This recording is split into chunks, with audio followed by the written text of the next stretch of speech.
Hello guys, तुमचं स्वागत आहे माझ्या मिनी ब्लॉग मध्ये. तुम्ही बघू शकता की माझ्या घरी आता काय चालू आहे. दिवाळीची कामं बघा बरं.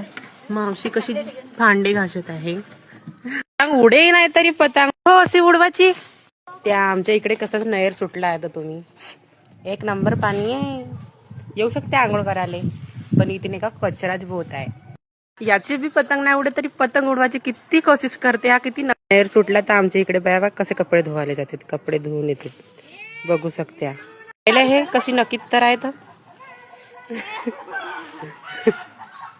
फुलं. आमच्या याचे फुलं पाबर किती मस्त आहेत. पाहिजे का तुम्हाला? पूजेसाठी लागत असतील तर नेऊन घ्या. कारले पाहतो तर कारले एकही नाही दिसत बाबा. एकठणचा कारला आहे लहान, तुला जीवात तोडू का मी नाही तोडत का. एक नक्कीच तर आहे हा. चला आंघोळ करायला याला पाहू शकत्या. करले तर पाहिल्याच असान. तू या मग पुढच्या ब्लॉग मध्ये. बाय.